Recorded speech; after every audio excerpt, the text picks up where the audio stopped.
का केस में बानी पीटीआई और बुशरा बीबी की सजाओं के खिलाफ अपीलें मंजूर। एडिशनल सेशन जज ने ट्रायल कोर्ट का फैसला कालादम करार दे दिया है। बानी पीटीआई और बुशरा बीबी को निकाह केस में रिहा करने का हुक्म सामने आ गया।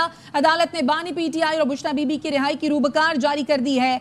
एडिशनल सेशन जज मोहम्मद अफजल मजूका ने महफूज फैसला सुनाया। बानी पीटीआई और बुशरा बीबी किसी और केस में मतलूब नहीं तो रिहा किया जाए। अदालत ने निकाह केस में मेडिकल बोर्ड की दरखास्त खारिज कर दी। साबिक शौहर खावर मानिका की जानिब से 2 दरखास्तें दायर की गई थी जिसे अदालत ने मुस्तरद कर दिया है। और फरूक एजाज हमारे साथ मौजूद है। फरूक, बताइए फैसले में क्या कहा गया है? जी बिल्कुल, अभी जज अफजल मजूका की जानिब से मुख्तसर फैसला सुनाया है। जैसे ही जज कमरा अदालत में आए, उन्होंने सबसे पहले जो 2 दरखास्तें दायर की गई थी खावर मानिका की जानिब से, एक मेडिकल बोर्ड तश्कील देने के हवाले से कि बुशरा बीबी का मेडिकल करवाया जाए, उस पर भी दलाइल हुए थे इससे कबल। और इसके साथ साथ दूसरी दरखास्त खावर मानिका की जानिब से ये दी गई थी कि जो इद्दत में निकाह का केस है, इस केस में इस्लामी नजरियाती कौंसिल, फेडरल शरीयत कोर्ट और जो इस्लामी स्कॉलर्स हैं उनका पॉइंट ऑफ व्यू भी तलब किया जाए। तो इन दोनों दरखास्तों पर फरीकैन को अदालत ने नोटिस भी इससे कबल जारी किया गया था और दोनों जानिब से दलाइल लेने के बाद इन दोनों दरखास्तों पर भी फैसला महफूज था। तो आज अदालत ने सबसे पहले इन 2 दरखास्तों पर फैसला सुनाते हुए इन दोनों दरखास्तों को मुस्तरद किया और अदालत ने इन दोनों दरखास्तों को खारिज किया। जिसके बाद उन्होंने अदालत ने बानी पीटीआई और बुशरा बीबी की जो अपीलें थी उन्हें मंजूर करने का फैसला सुनाया। अदालत की जानिब से हुक्म दिया गया कि हुक्मनामे में यह कहा गया कि बानी पीटीआई और बुशरा बीबी की ट्रायल कोर्ट के फैसले के खिलाफ जो अपीलें हैं उनको मंजूर किया जाता है और ट्रायल कोर्ट के फैसले को कलअदम करार दिया जाता है। अदालत की जानिब से ये हुक्म भी दे दिया गया है कि बानी पीटीआई और बुशरा बीबी को फौरी तौर पर रिहा करने का अदालत हुक्म करती है और अगर बानी पीटीआई किसी और केस में और बुशरा बीबी किसी और केस में मतलूब नहीं है तो उन्हें फौरी तौर पर रिहा कर दिया जाए।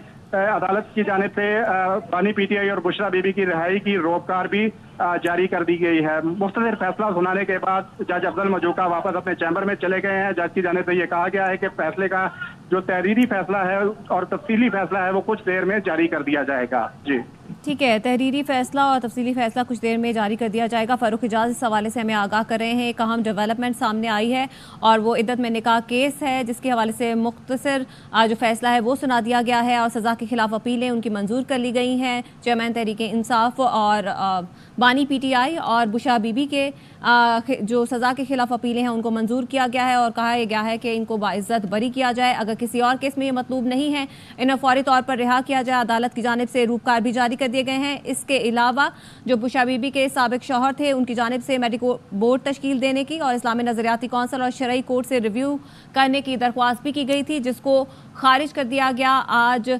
कुछ दलाइल बाकी थे और जो जज थे उनकी जानिब से ये कहा गया था कि वो दलाइल आज मुकम्मल करें ताकि वो केस का फैसला सुनाएं और आज ये 3 बजे का वक्त दिया गया था और अब मुख्तसर ये फैसला सुना दिया गया है।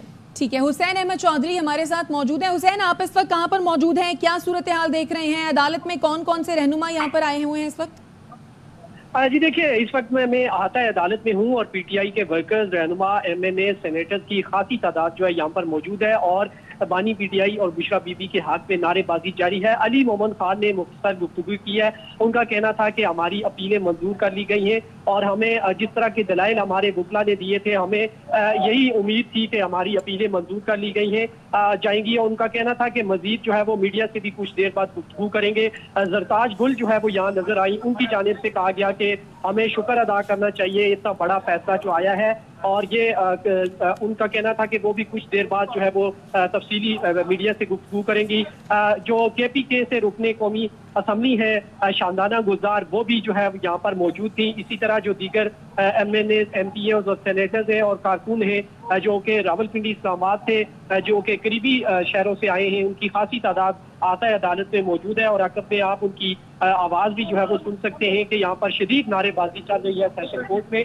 और आज जब कमरा अदालत में फाजिल जज आए फैसला सुनाते वक्त उस वक्त भी जो है वो कमरा अदालत खचाखच भर चुका था और यूं ही वो इंटर हुए और साथ ही उन्होंने अपना मुख्तसर फैसला सुनाते हुए कहा कि जो सजा के खिलाफ अपीलें हैं वो मंजूर की जाती हैं और बानी पीटीआई और बुशरा बीबी को रिहा करने के अहकाम भी जारी कर दिए गए हैं, रोककार भी जारी कर दी गई है। और साथ साथ जो जज थे फाजिल जज मोहम्मद अफजल मजूका, उनका कहना था कि जो तहरीरी हुक्मनामा है वो भी कुछ देर बाद जो है वो जारी कर दिया जाएगा। मुख्तसर फैसला उन्होंने सुनाया है अदालत में और अब कुछ देर बाद तहरीरी फैसला जो है वो भी सामने आ जाएगा। बानी पीटीआई और उनके जो वकला हैं, जो उनके पार्टी के रहनुमा हैं, उनकी खासी तादाद जो है वो इस वक्त सेशन कोर्ट के अहाते में मौजूद है। अच्छा हुसैन, आप इस केस को क्योंकि रिपोर्ट भी करते रहे हैं, जरा इस केस की डिटेल्स के बारे में बताइएगा। जी देखिए, गुज़िश्ता साल 2023 के आखिर में दिसंबर में जो है ये अपील दायर हुई थी, ये दरखास्त दायर हुई थी खावर मानेका की जानिब से। ताहम इससे कबल ये सिविल कोर्ट में एक आम शहरी थे मोहम्मद हनीफ, उनकी जानिब से एक दरखास्त दायर हुई थी, जिसको जो जज थे, दूसरे जो जज थे, उन्होंने मुस्तरद कर दिया था और कहा था कि चूंकि जो हनीफ है दरखास्त गुजार वो इस केस में मुतासरा नहीं है, लिहाजा उनकी जो दरखास्त है वो खारिज की जाती है।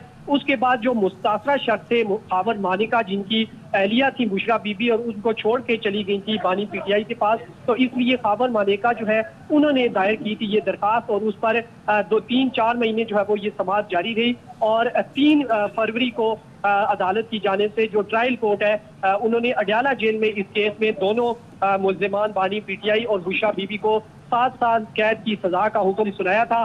उसके बाद मामला जो है वो सेशन कोर्ट में आया था, क्योंकि ये सिविल जज कुदरतुल्लाह की जानिब से फैसला सुनाया गया था, तो सिविल कोर्ट की जो अपील होती है वो सेशन कोर्ट में दायर की जाती है। सेशन कोर्ट में ये मामला चल रहा था और मीनवाइल गुज़िश्ता माही आपने देखा होगा कि जो सेशन कोर्ट में जब अपील हुई तो यही जो जज अफजल मजूका थे, इनकी अदालत में जमानत यानी सजा मौतली की दरखास्तें दायर हुई थी और वो सजा मौतली की दरखास्तें अदालत ने खारिज कर दी थी और इस बुनियाद पर खारिज की थी कि इस्लामाबाद हाई कोर्ट की जानिब से ऑर्डर है हुसैन, कि 12 जुलाई तक इस केस को निपटाया जाए। इस वक्त माहिर कानून कैसर इमाम साहब ने हमें ज्वाइन किया है। कैसर इमाम साहब, निकाह केस में बानी पीटीआई और बुशरा बीबी की सजाओं के खिलाफ अपीलें मंजूर कर दी गई हैं और उन्हें बाइज्जत बरी करने का कहा गया है। इस फैसले पर आपकी क्या राय है? जी कैसर इमाम साहब। कैसर इमाम साहब, आपको हमारी आवाज आ रही? जी अभी मुझे आपकी आवाज। जी कैसर इमाम साहब बताइएगा, निकाह केस में बानी पीटीआई और बुशरा बीबी की सजाओं के खिलाफ अपीलें मंजूर कर ली गई हैं, उन्हें बाइज्जत बरी करने का कहा गया है। इस फैसले पर आपकी क्या राय? जाती तौर पे जी मैं ये समझता हूं, मैंने इस केस के देखे थे, उसमें ये केस की जो कंस्ट्रक्शन थी वो ही फौजदारी कवानीन के मुताबिक उस तरह एडमिसिबल नहीं थी। दूसरी बात ये है कि इसके ऊपर कानून बड़ा वाज़े है कि जो इद्दत एक प्रोसीजरल जो एक मामला है उसकी बेस के ऊपर ये जो सेक्शंस लगाए गए हैं वो किसी सूरत भी अट्रैक्ट नहीं होते थे।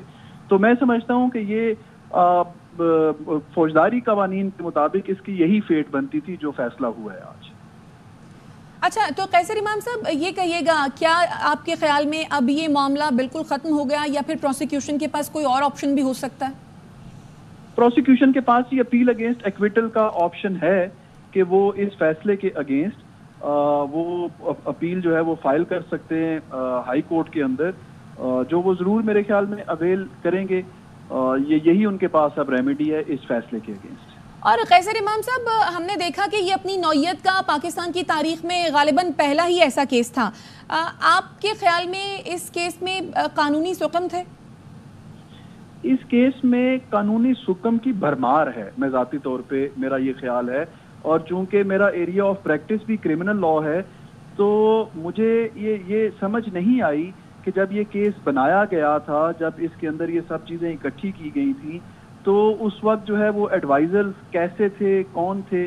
देखिए कुछ सवालात ऐसे हैं हमारे कानून के अंदर कि जिनका जवाब जो है वो हमें इस्लामिक लॉ से ढूंढना पड़ता है और इस्लामी फौजदारी कानून से भी नहीं, बल्कि इस्लाम के जो मुख्तलिफ असूल हैं, जो मुख्तलिफ कवानीन और उस डिसिप्लिन में इस्तेमाल होते हैं। इसमें जो प्रोपोजिशन थी वो प्योरली प्रोपोजिशन थी इस्लामिक फैमिली लॉ की, जिसको हम अरेबिक में अहवालु शख्सिया कहते हैं। अब वहाँ की जो प्रोपोजिशन है कि किसी की इद्दत के अंदर अगर अलेज किया जाता है कि ये निकाह कर लिया गया है, तो बेसिकली इद्दत का मतलब क्या है, whether this is a number game या ये किसी और चीज पे डिपेंडेंट है। इन सब का जवाब देना था जो आपकी इस्लामिक जूरिस्प्रूडेंस के एक्सपर्ट्स हैं या फिर वो इदारे हैं जो आपने इस्लामाइजेशन के पर्पस के लिए बनाए हैं। तो जब तक उनकी तरफ से जवाब ना आ जाए, आप किसी बंदे के खिलाफ प्रोसिक्यूशन कैसे इनिशिएट कर सकते हैं?